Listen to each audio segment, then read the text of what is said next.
ETF index mutual funds నేర్చుకుని stock మార్కెట్లో రాణించాలనుకుంటున్నారా? వెంటనే ఈ నెంబర్కి కాల్ చేయండి.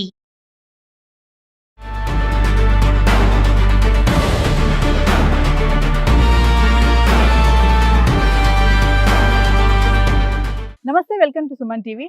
ప్రస్తుతం మనతో పాటు ఉన్నారు National Security Services UGC Centre for Human Security Studies founder and executive director Kanneganti Ramesh Babu garu. నమస్తే సార్. నమస్తే అండి. నమస్తే. ఎవరైతే చదువుకోవడానికి అక్కడ వెళ్తారో వాళ్ళది ఎడ్యుకేషన్ అయిపోగానే 60 డేస్లో జాబ్ వెతుక్కోవాలి, లేదంటే తిరిగి వచ్చేయాలని ఒకటి ఉంది.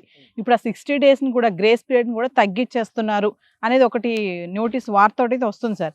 నిజంగా అది తగ్గించే యోచనలో ఉన్నారంటే అమలు జరిగితే కనుక ఏంటి సార్ పరిస్థితి? 100% తగ్గించే యోచనలో ఉన్నారు. చాలా మంది స్టూడెంట్స్ దానికోసం ఇబ్బందులు పడతా మనకి ఫోన్లు కూడా చేస్తున్నారు అక్కడి నుంచి. ఇక్కడ 2 రకాలండి నవీన గారు. ఒకటి, అమెరికా వెళ్ళి చదువుకోవాలనుకోవడం తప్పులేదు.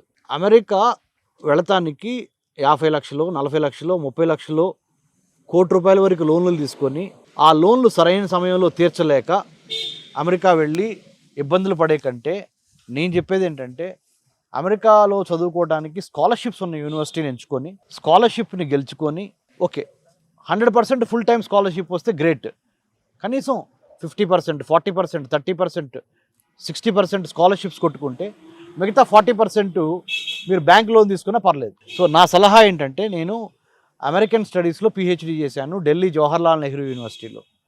అమెరికాలో ఎక్కువ యూనివర్సిటీస్లో కూడా పనిచేసి వచ్చాను. ఇజ్రాయెల్లో కూడా చదువుకున్నాను పోస్ట్ డాక్టరేటు. తెలంగాణ, ఆంధ్ర రాష్ట్రాల్లో ఉన్న SC, ST, BC general category ఎవరైనా లోవర్ ఇన్కమ్ బ్యాక్గ్రౌండ్ ఉన్న వాళ్ళకి అమెరికాలో స్కాలర్షిప్స్ పొందడానికి కూడా ఎటువంటి స్కాలర్షిప్స్ ఉన్నాయి, ఎలా అప్లై చేసుకోవచ్చు అనే దాని మీద కూడా మేము 1 month ట్రైనింగ్ ఇస్తున్నాం. సో దయచేసి నేను పేరెంట్స్కి, మీ ద్వారా, సుమన్ టీవీ ద్వారా పేరెంట్స్కి నేను చెప్పేది ఏంటంటే, త్వరపడి బీటెక్ అయిపోగానే ₹1,00,00,000 లోనో 50 లక్షలు, 60 లక్షలు లోన్ తీసుకొని పొలమో స్థలమో తాకట్టు పెట్టి ఆ ఎడ్యుకేషన్ లోన్ తీసుకొని పంపించినా కానీ, ట్రంప్ టైంలో మనకి ఫస్ట్ అసలు వీసా రిజెక్షన్ ఎక్కువైపోయింది. F1 student visa దొరకట్లా, H1B visa మీకు తెలిసింది ఎలా ఉంది పరిస్థితి. సో ఇలాంటి టైంలో this is not the right time to go to United states of America. Trump ఇంకొక 1 year తర్వాత ట్రంప్ వెళ్ళిపోతాడు. 1 year ఓపిక పట్టండి, ఇంకా 1.5 year ఓపిక పట్టండి. తర్వాత రాబోయే అడ్మినిస్ట్రేషన్ ఏదైనా కానీ మోస్ట్ లైక్లీ డెమోక్రాట్స్ రావచ్చు, లేదా రిపబ్లికన్స్ వచ్చినా కానీ డెఫినెట్గా ట్రంప్ చేసిన చాలా పనులు వాళ్ళు వెనక్కి తీసేసి స్టూడెంట్ ఫ్రెండ్లీ. అసలు అమెరికా అంటేనే life, Liberty, pursuit of happiness.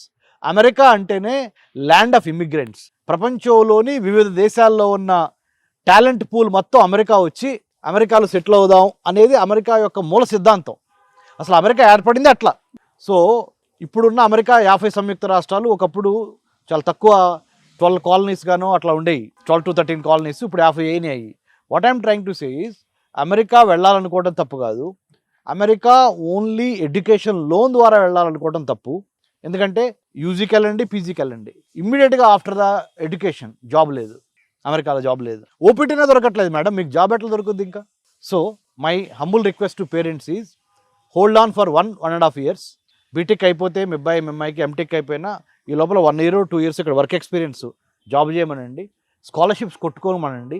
మీరు ఒక 50% సహాయం చేయండి, కానీ 100% మాత్రము లోన్ తీసుకొని పంపించొద్దు. సార్ 2026లో అమెరికా వెళ్ళాలనుకునే వాళ్ళకి మీరేం చెప్తారు సార్? ఇప్పుడు నేను ఇంతవరకు చెప్పినవన్నీతో పాటుగా ఇంకోటి ఏం చెబుతున్నానంటే, 2027 చివరి వరకు ఇండియాలోనే మీరు బీటెక్ అయిపోతే ఇక్కడే ఉద్యోగం చేయండి, ఇక్కడే ఎక్స్పీరియన్స్ గెయిన్ చేయండి.